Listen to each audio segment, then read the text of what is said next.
crop producers recently gathered in Phoenix, Arizona for the 20th Annual Commodity Classic, where they not only set policy for member organizations, but also had the opportunity to learn about new equipment and seed technologies and discuss changes in the industry.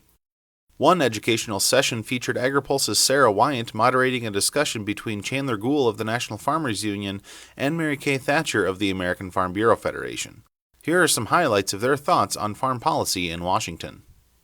Let's talk about another subject that is bubbling up, certainly here at this convention, and that is trade. We have a chance for Republicans and Democrats to work together very closely on that, but you guys don't exactly see eye to eye on that, even though you've been a strong... Over here. She might still be able to kick you. I know, she might still reach me. So, go ahead, tell us why, even though you're a strong supporter of President Obama on so many things, you don't want to support Trade Promotion Authority.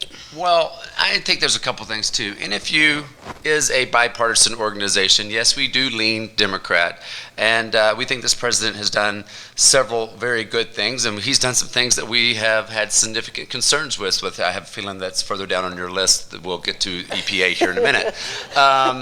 But, you know, NFU has been a huge supporter of Cuba and lifting the embargo. So there are some trade things that we do agree with. But what Sara is referring to, the National Farmers Union, last year at our convention passed a resolution by our delegate body. As you know, we are very much a grassroots organization to oppose the Trans-Pacific Partnership.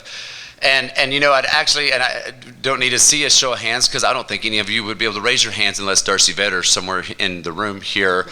What is actually even in the Ag chapter of the TPP? I have no idea. I couldn't tell you. I know there's some problems with Canada. I know there's some problems with Japan. It seems the dairy issue with New Zealand disappeared. It seems the issue with Australia and sugar disappeared. But I personally, honestly, cannot tell you a single thing about what is in the agriculture chapter of what is the United States actually even offering up to bring this deal together. So, I mean, with the lack of information, the National Farmers Union just simply can't support that. Trade Promotion Authority or Fast Track, you know, the government likes to change the names of everything and repackage it so you think that it's something new, but it's still Fast Track. You know, it comes down to just a philosophical. The United States Constitution says that the U.S. Congress is the one who is to enter into trade agreements with foreign countries. And when you pass TPA, you are literally taking your individual right as a farmer and signing it away to one person, and that is to President Obama or to President with whoever. I mean, there's been Democrats and Republicans that have had TPA authority, but you are signing your individual right away. And in overall trade, and I said I would say this, agriculture has benefited significantly from the free trade agreements over the past 4 decades. But what has not benefited is the overall trade deficit. When we talk about manufacturing, textiles, there is no textile industry left in this country. Manufacturing has all gone overseas. And so this last year, the United States ran a $471 billion trade deficit. $471 billion trade deficit. That is a 3% drag on our U.S. economy. So can you imagine back in 2008 and 2009 when we were in the midst of a huge recession, if we had had a zero trade deficit and increased our economy by 3%, how much faster we would have come out of that recession? And it should become USTR's main mission not to sign another free trade agreement, but to sign a free trade agreement that reduces that overall trade deficit, and that is NFU's concern on trade. So you're saying if it was exactly the right deal and that you were able to review it, you would be supportive perhaps? If it was the right deal and I could see what was in it and we knew it was going to reduce the U.S. trade deficit, the National Farmers Union Convention is March 14th through the 17th in Wichita, Kansas this year. It's open to everybody. You can register online. I encourage you to come. I feel very certain that our delegates will debate this, but our biggest concern is the overall trade deficit. Ag has done well, but I'm going to guess almost every one of you in here are not just farmers. Someone in your family works off the farm, and they are being affected by that $471 billion deficit. Mary Kay, your grassroots organization sees almost the opposite here. So what's the rub? I'm not sure I know where to start. I think first of all, Chandler, yeah, look at the economy. But the fact is, my paycheck comes from farmers, and so do yours. And so I think what we should be looking out at this point in time, both the Farm Bureau and the Farmers Union, is good for agriculture, and this is going to be good for agriculture. I personally don't know exactly what's in that agreement, but we do have farmers on trade advisory committees, as do you, and so once you get that clearance, they can see what's in it. And even though the congressmen don't tell you that, every congressman has enough clearance to go and read any trade agreement they want to read. So they can say they're in the dark, but they're not in the dark. They can read it if they want to read it. But I don't think we're giving that away. We haven't said we bless TPP, and we won't say we bless it until we indeed see what's in it. But that still means we should go forward with this. Tariffs to those countries are like at 30%. Our tariff is 13%. So obviously in agriculture we ought to benefit. It's been no secret, and if Trade Rep Vetter was here, maybe she said this yesterday, China has been to a lot of the countries that are part of that TPP and said to them, hope you don't sign this with the U.S. We'd rather cut an all-Asia deal. Well, you look at what's going to happen in Asia in the next few years with the number of folks getting to be more middle income and being able to buy higher value foods and beef and pork and fruits and vegetables, et cetera. I mean, that's where the growth is going to be. If we don't capture China and India, we're going to be in a world of hurt. So I don't think we just want to quit on trade agreements and cede it to other countries, which I think we've struggled with here. When the WTO sort of went not so good, maybe dead, maybe almost dead, if you look at maps of how these regional trade agreements have just flourished, we're on the low end of those. So I think we have to move forward with TPP, and we absolutely have to give TPA. And again, Trade Promotion Authority has been around since 1974. Every president's had it. I think every president struggles to get it, about the same as this administration does. But all it says is, when we go over and negotiate with these countries, that it doesn't mean they're going to come back and 535 members of Congress get to offer amendments to a trade negotiating deal. How would we have any impact with other negotiators in other countries if we said, okay, we're going to negotiate, but then everybody gets to change it? So all it says is Congress gets an up or down vote. No amendments, up or down. But I don't see how that cedes the president's authority at all. Chandler, the argument that you were making is the same argument I've heard from some very conservative Republicans who don't want to cede authority to the president because of the president. So are there going to be enough votes with Democratic and perhaps Republican opposition to move TPA for both of you? Yeah, so we're in a unique position here, especially with Farmers Union. So you're right. We've got more of the Tea Party Republicans on one side saying, no, we absolutely are not going to give President Obama TPA. And then we have some Democrats on the far left saying, no, we're not going to give the president TPA. And just as Mary Kay alluded, TPA or fast track is never free. This is a huge transition of authority and power from Congress to the administration. The president wants it.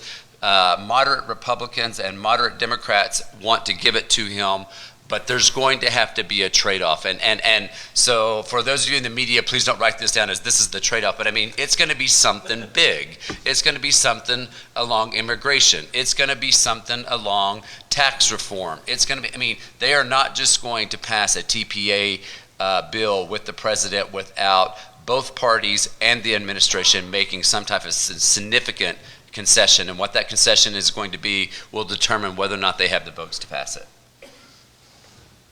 You agree? Well, I think before we have partnered TPA with the actual trade agreement with TPP, I don't think it's the best way to do it, because I think it gives our negotiators more leverage if they have it now and they can show that they have it. But in the end, if we get a TPP deal done and then we pair it with TPA, I think you buy some votes by saying, okay, we have to have TPA now to move this agreement, and look how good it is. Can we do it? So I still think there's some possibility for that. Ambassador Vetter yesterday suggested that there's already been a bill introduced or about to be introduced on trade adjustment authority that would, or trade assistance that would also help those industries who have been supposedly harmed by any trade agreement, and that may go hand in hand as well. So I think we could see that moving forward. So even though the ink seems like it's barely dry on the Farm Bill, you all have been very active in trying to defend it from further changes. And I thought one of the most interesting letters to be circulated this last week in Washington was the one that both of you signed on to, along with a really eclectic mix of other organizations that have broadened the coalition behind farm bills and trying to prevent spending cuts. How high is the risk right now from the budget committees to cut the Farm Bill and modify it once again? Mary Kay, can you start? Over the top. Hillary Clinton used to say it takes a village, and that's what it's going to take to make sure that we don't take massive cuts in the Farm Bill. The letter was signed by almost 400 nutrition, conservation, rural development, agriculture, lenders, even some unions. It was a really good, I think even more pleased than we were with 400 signatures was indeed the diversity, but I think in agriculture we have to continue our good work with the conservation community and the nutrition community, or we just can't survive. And I think the idea that continues to float around Washington that we ought to split the nutrition portion off is just a terrible idea. I don't know how we would ever pass a farm bill through the House of Representatives if we lost the nutrition community. Well, and to clarify, yes, some unions did sign that other than the Farmers Union. We are the little U, not the big U. I had to explain that to my mother from Texas when I took this job with Farmers Union. She thought I had lost my mind. And once I explained it was right. Once I explained to her that it was a general farm organization, she calmed down. But and it's not just going to be the attacks that we see from the Hill. We actually even got some criticism for our budget letter because we said we don't want to see any cuts. And if you think even further back to the super committee that turned out to be not so super, the Senate and House Ag Committee were the only two committees that came up with deficit budget savings. And then when we wrote the 2012, 2013, 2014 Farm Bill, whichever year you want to put on there, we came up with another $23 billion in savings. So agriculture has come to the table. We have given, we have given, we have given. It is time not only for President Obama, it is time for the House, it is time for the Senate to go look in different jurisdictions and different areas to help reduce the national deficit. Agriculture has come. We have done our part. I think this is going to be an uphill battle. We already see where the president is coming after crop insurance. We're yet to see what the Ryan budget out of the House is going to look like, but let's just, if it looks anything like it did last year, there's going to be a significant attack on SNAP and on crop insurance again. And so we have the Farm Bill put together, but I think our biggest battle may be ahead of us to keep the funding in place. Well, let's step back for 1 second, though. The promised savings in the Farm Bill were $23 billion. The actual savings may not be realized at all, according to the Congressional Budget Office. So how do you counter that debate? And that argument that when commodity prices were much higher, we were looking at significant savings. Now that we're seeing these downturns, we could end up spending much more, according to CBO. So what do you say to those folks? Well, go ahead. This happens every farm bill. The 2002 farm bill saved somewhere between 70 and 80 billion dollars, but the way the government does its accounting system, we don't get to recapture that money and reuse it. And so, here's the good thing. The good thing is that the outlays for the SNAP program are going down because we're coming out of a recession. Fewer and fewer people are going on the SNAP program. We're adding more jobs every month to the economy, and that is a positive. We also know that commodity prices are cyclical. We said all through the Farm Bill, I know National Farmers Union ranted on this, corn prices, soybean prices, milk prices are not going to stay here. They are going to drop, and that's why it was so important that we have not only a strong safety net, but we also had a strong crop insurance and revenue insurance programs in there. So as we move through these 10-year outlays, I think we'll see some fluctuations. It's very difficult to predict, exactly what the number will be at the end, but I don't think we'll be so far off the mark that it's going to upset developing the next Farm Bill. And this is really in the weeds, but our detractors always pick the numbers that makes their case look best. And if you the numbers that they're using now to show it's costing more is the difference between the April 2014 budget and the budget a month ago. But if I take you back to the February 2014 budget when the Farm Bill actually passed, the numbers look different because it looks different in commodity prices, it looks different in food stamp sign up. So, we're going to have to be a little realistic with some of those numbers too. But regardless of the numbers, and Chandler has already expressed the message, which is we already gave it the office, go somewhere else with the other 98% of the budget. I'm going to be amazed if in another month we're not having cuts shoved at us in agriculture. The Budget Committee, I think, has every reason to do a budget this year. Republicans in charge of the House and the Senate, if they can't produce a budget, it makes them look really bad. So I think they will produce a budget. We've had the chairman of both the House and the Senate Budget Committee say we want to have a balanced budget in 10 years and we don't want to use too many tricks to get there.